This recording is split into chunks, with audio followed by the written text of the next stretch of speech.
Olá, vamos dar sequência aqui então ao nosso estudo da Lei 13.019, do Marco Regulatório das Organizações da Sociedade Civil, que instrumentalizou aí as parcerias com a administração pública. Já vimos então alguns conceitos importantes, o que são as organizações da sociedade civil, como é feito o chamamento público, que não precisamos ter títulos, né, para sermos organizações da sociedade civil aptas a fazermos parceria com a administração pública. Hoje eu quero falar sobre os requisitos que uma organização da sociedade civil precisa ter e demonstrar para poder celebrar uma parceria com o poder público.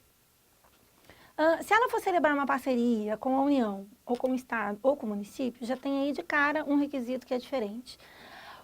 1 ano de existência é o mínimo que a organização tem que possuir para ela celebrar uma parceria com o município. Se pretender com o Estado ou o Distrito Federal, esse prazo aumenta para 2 anos. E se pretender formalizar uma parceria com a União Federal, esse prazo aumenta para 3 anos.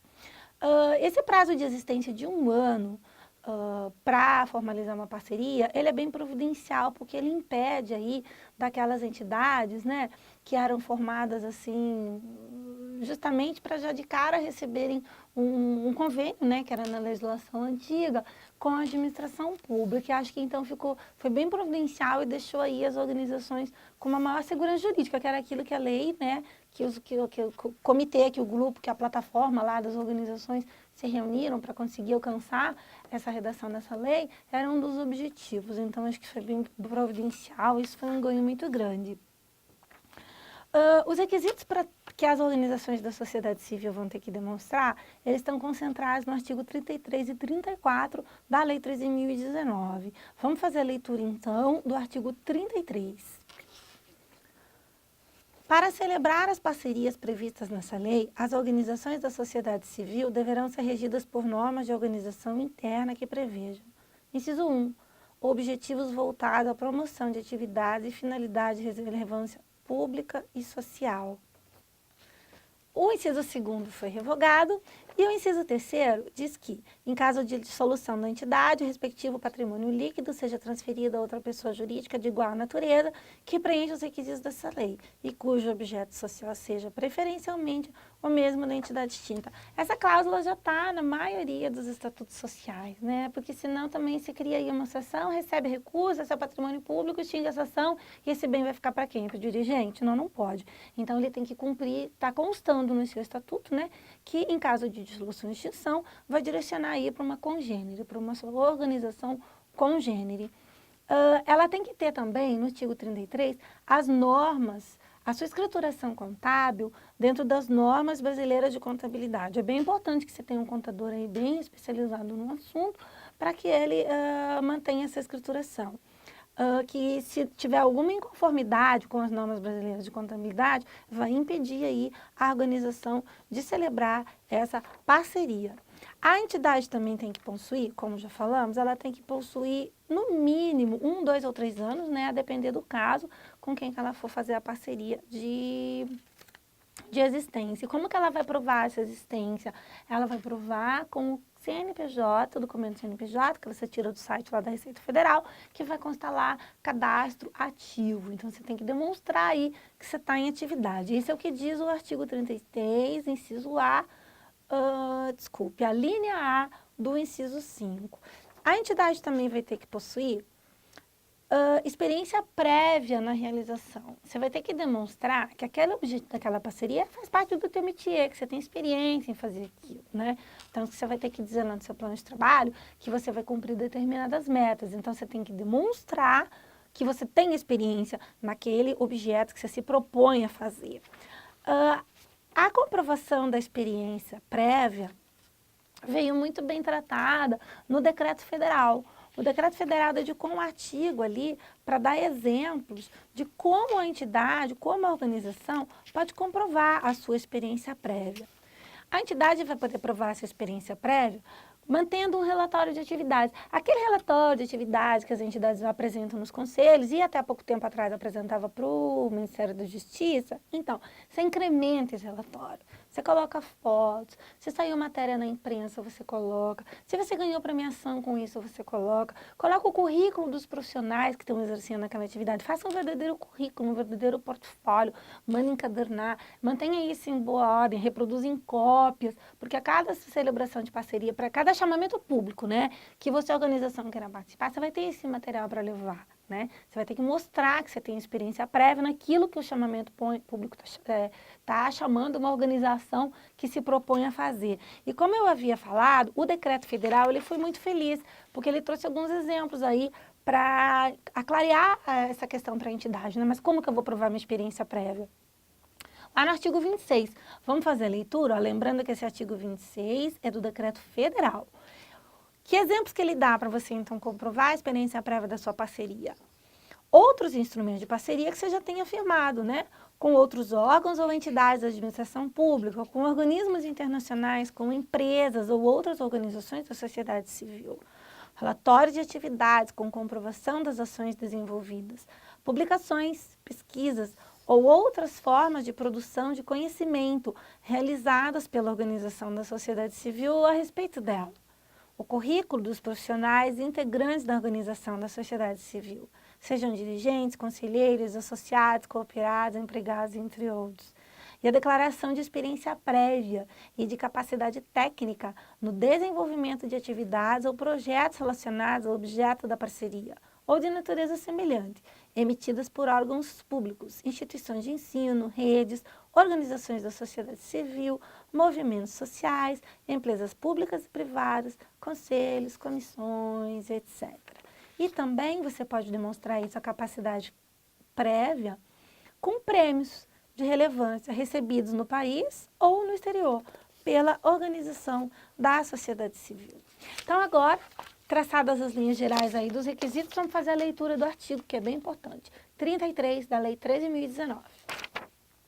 Para celebrar as parcerias previstas nessa lei, as organizações da sociedade civil deverão ser regidas por nome de organização interna que prevejam expressamente possuir experiência prévia na realização com efetividade do objeto da parceria ou de natureza semelhante, instalações, condições materiais e capacidade técnica e operacional para o desenvolvimento das atividades ou projetos previstos na parceria e o cumprimento das metas estabelecidas.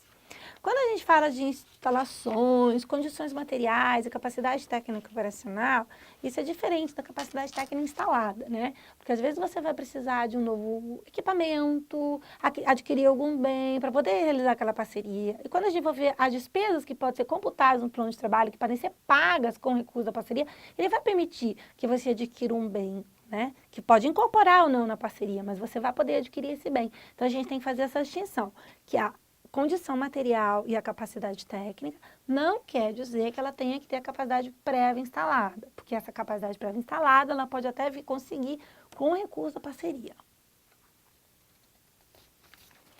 Também no artigo 33, tem ali uma exceção, no parágrafo 1º, que nos acordos de cooperação, lembrando que são aqueles que não têm transferência de recurso, de dinheiro, somente será exigido o requisito previsto no inciso 1, ou seja, a organização vai ter que demonstrar que ela tem objetivos voltados à promoção de atividades e finalidades de relevância pública e social. No artigo 34, tem mais um requisito, que as organizações vão ter que mostrar certidões de regularidade fiscal, previdenciária, tributária, de contribuições e de dívida ativa, de acordo com a legislação aplicável de cada ente federado. Se você não tiver uma certidão negativa, você pode ter aquela positiva com efeitos de negativo, né? Aquela que o crédito tributário ali envolvido está, por algum motivo, com a sua exigibilidade suspensa. Então, existe o crédito, mas ele está suspenso a exigibilidade. Então, você tendo a certidão positiva com efeitos negativos, não vai impedir a sua organização de fazer a celebração de uma parceria. E no 34, certidão de existência jurídica expedida pelo cartório ou registro civil ou cópia do estatuto registrado e de eventuais alterações, tratando-se de sociedade cooperativa, uma certidão simplificada emitida pela junta comercial.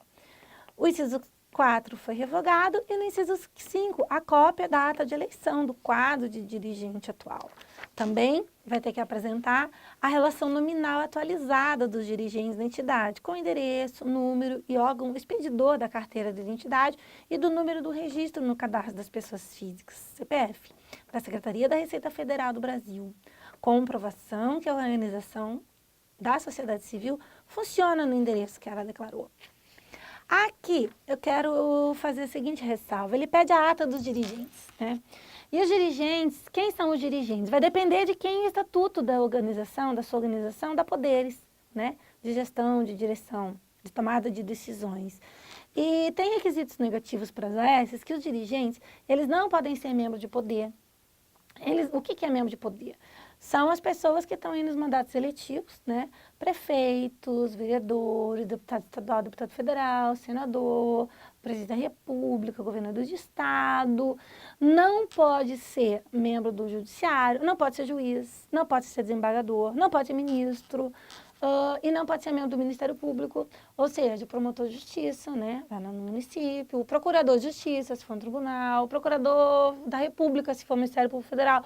Então, essas pessoas que são membros de poder, essas carreiras estruturantes, né, dos poderes da República, eles não podem ser dirigentes. E essa proibição não é nova. Para os decretos federais, para os convênios, né, que antes eram convênios, agora são parcerias, eram já tratados no decreto 670 da União Federal.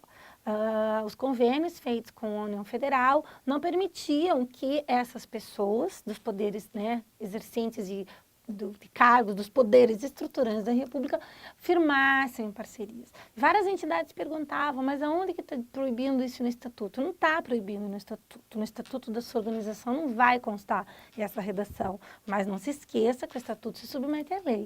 Então, isso, o que era proibido antes somente para a União Federal, que tinha o decreto 670, agora passou a ser proibido para todas as esferas, né? Porque, como vimos lá no início da primeira aula, tratam-se de normas gerais, que vão obrigar todos os entes da federação. Então, se deparem aqui com aquela situação. O que vale mais? O vereador lá insistir que a esposa dele seja presidente da PAI ou efetivar aquela parceria? Né? Porque as duas coisas não vão ser possíveis. Então, aí está a hora da associação pensar no coletivo, né? E que afastem, então, essas pessoas. Podem participar de outra maneira, e toda participação é bem-vinda. O vereador tem muito a fazer na Câmara dos Vereadores, né, com projetos de lei, incentivando aí, fomentando a atividade das organizações. Mas ele não precisa estar necessariamente dentro do quadro dirigente, porque isso aqui vai impedir ele de receber o recurso público, ok? Então, vamos definir, né, quem que são os dirigentes. Eu sempre adotei a interpretação ampla, né, para não perder aí nenhuma possibilidade de recurso, de parceria para as organizações. Mas se a gente for, então, verificar o texto da lei, é importante a gente entender, então, lá no artigo 2º, que ele vai dar o conceito de dirigente, e daí você, a associação, você vê se esse seu dirigente aqui desse conceito exerce algum daqueles cargos desses poderes estruturantes da República. Se exercer, a sua organização vai estar impedida de fazer a parceria com qualquer ente federado. Vamos fazer a leitura? No artigo 2º, inciso 4, o dirigente é a pessoa que detenha poderes de administração, de gestão ou controle da organização da sociedade civil habilitada a assinar o termo de colaboração, termo de fomento ou acordo de cooperação com a administração pública para a consecução de finalidades de interesses público e recíproco, ainda que delegue essa competência a terceiros. Então, a gente tratou aí dos requisitos negativos. Dirigente não pode ser membro de poder. Okay? E tem mais alguns requisitos negativos que eu só vou fazer uma pequena introdução e a gente vai deixá-los para a próxima aula, que eles são um pouquinho mais abrangentes. Ficha limpa. Essa legislação trouxe aí a grande novidade, exigindo a ficha limpa, não só da entidade, como também do dirigente da entidade. Então, de novo, o dirigente da entidade quem é? Vai depender do seu estatuto, analisando o conceito do artigo 2º, que a gente acabou de ler no slide anterior. Em regras bem gerais, só para introduzir aqui o assunto, que nós vamos deixar para a próxima aula, a entidade vai fazer uma pesquisa, vai ter que mostrar antecedentes administrativos, no período de 5 anos. Né? 5 anos que ela não vai ter que mostrar que ela não teve contas desaprovadas pela administração e pelo Tribunal de Contas. E em relação ao dirigente, o legislador foi bem mais severo. Esse período de retroação da averiguação dos antecedentes não é 5, como são para as entidades, são de 8 anos. Então, esse assunto é um pouquinho mais complexo, a gente vai deixar para tratar ele na próxima aula. Até lá!